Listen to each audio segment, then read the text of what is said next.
What is up, my people? Welcome back to the channel for another singles of the week. I'm your boy Nassim the Dream. If you're new to the channel, just go right ahead and hit the subscribe button and hit the bell as well to always keep notified on my newest content. And you already know how we do, y'all. Let's get into the new singles. Let us start off with this new Arcade Fire double feature. It's called The Lightning. We have a part 1 and we have a part 2. Part 1 is essentially the sunrise buildup of what really feels like a 70s classic prog rock. It's pretty nice, actually. I actually enjoy, for the most part, what they were doing with the instrumentation, the way they were playing the instruments, and then it transitions into this uprise with a rushing, head-nodding rock instrumental that altogether just sounds pretty good. It just sounds very cohesive, very flourished, very conclusive. I had a good time on my listen. You should check it out. Then we also have this new Juice WRLD Deluxe album out with this song. It is called Sometimes, and I really feel like this song, it has its good qualities to it for sure. Juice has some good melodic moments, but this beat is just so generic to me. It's just not intense to me. I'm not really feeling it at all. It at least fits the themes that this record really upheld and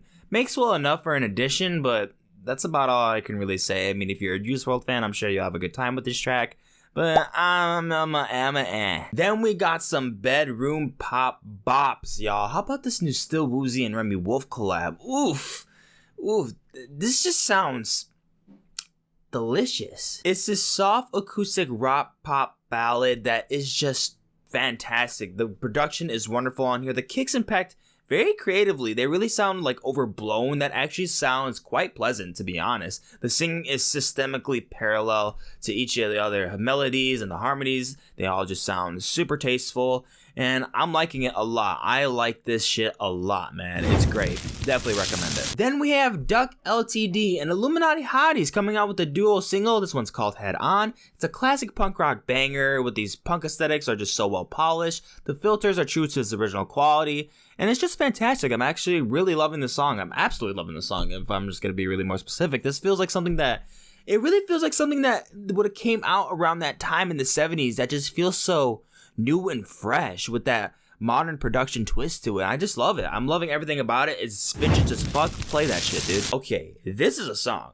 We got a new track from Health, and this time collabing with EEKSTACY, and this one is like next level. Like, this is kind of like, I wasn't really expecting this kind of song at the moment.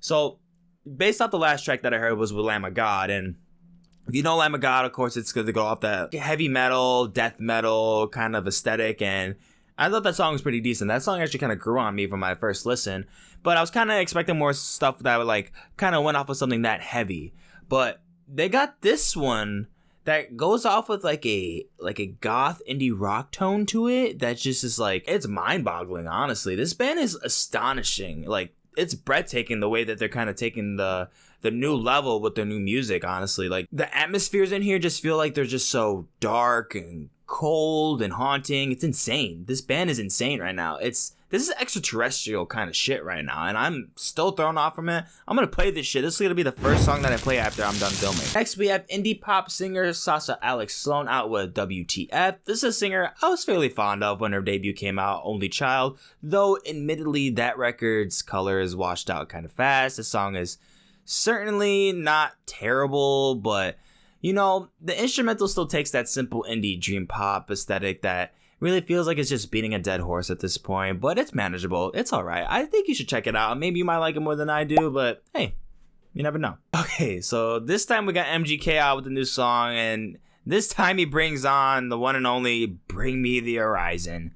Son of a bitch. Okay, I'm gonna be nice. I'm gonna be nice again. You know, MGK's solo on this song is hysterical. This man literally just said, 1, 2, 3, 5. Bro, go fuck yourself. It's like so cringe, but just because he knows it's like tacky and the song's like cringe, but he doesn't know it's cringe, that's what actually makes it funny. But other than that, dude, this is just the same shit, different day scenario with him. I mean, like, by himself, it's just not enjoyable. I really do like Ali on this one, though. I really think that the two layered together is manageable, and I really thought it could have been worse. So that's something, and it's just cool to see him kind of flourish into that classic route, even on a bland instrumental like this, but we also have a new Fabio foreign track with Quavo. The song is called Magic City.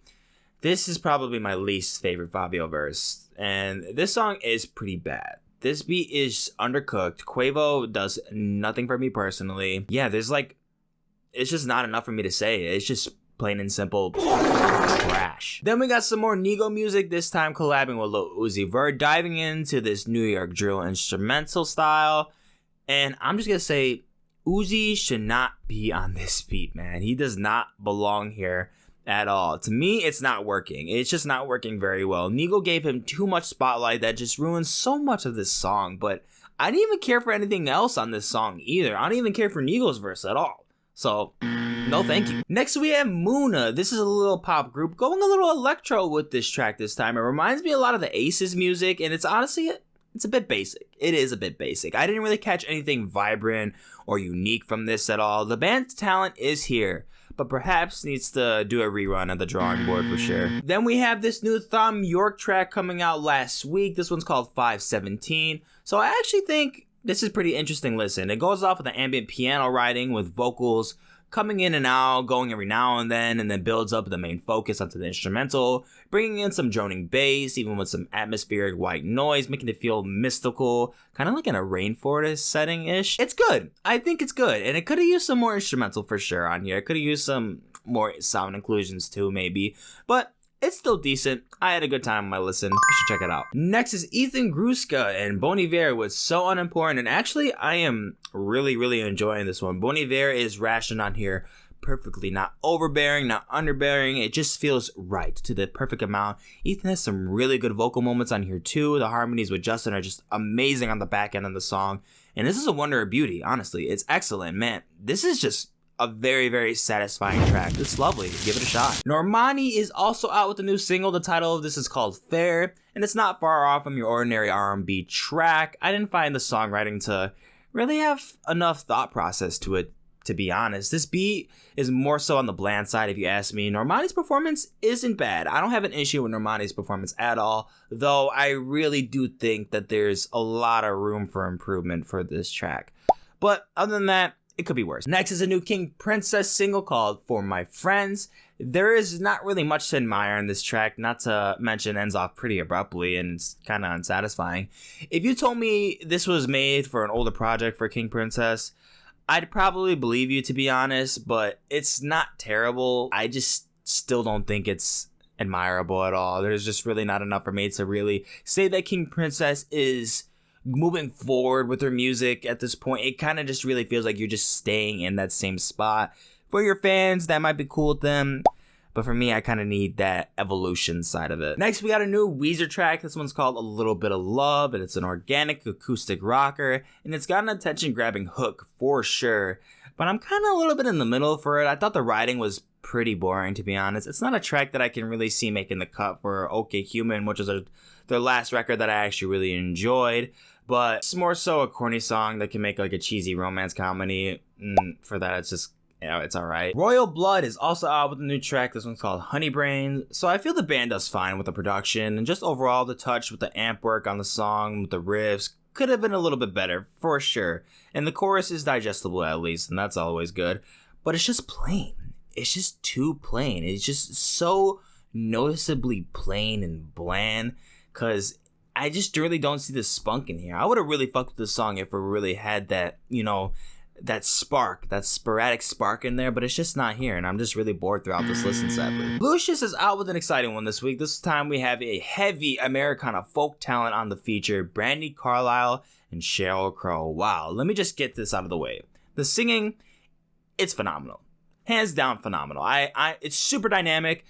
That chorus is delicious. It is just tasty. The instrumental is hella vibrant, hella warm and colorful. The writing is fantastic. Yeah, I'm hella excited for this new record. This is a bop. Next, we have a new song from Lights featuring drummer of 21 Pilots, Joshua Dunn. The production, it feels high budget. It has that high quality to it. Lights has a pretty well thought out performance on here too. I really liked her singing on here.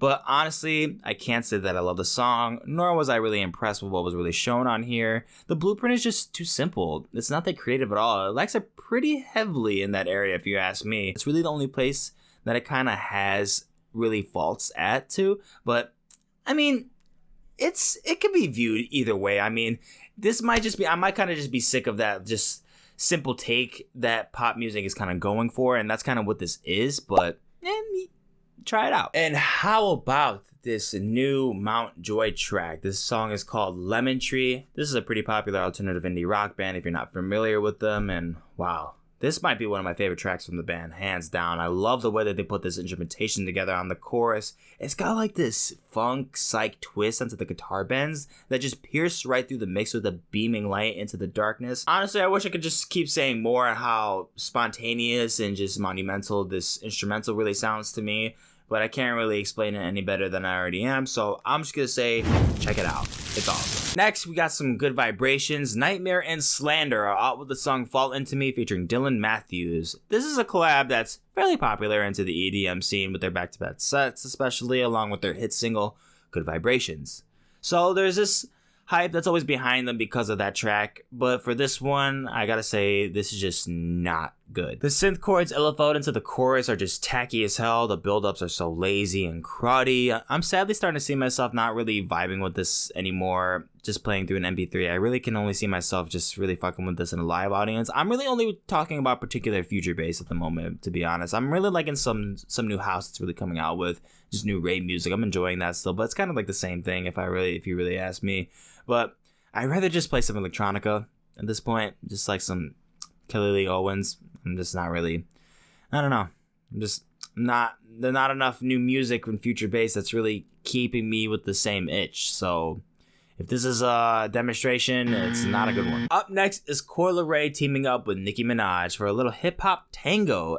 As expected for me, this beat is generic, overused, poorly looked over too. I mean, these two don't do bad at all, though. I really think these two I have a lot of chemistry, to be honest, on this track. And I really do think that they are fine, preferably.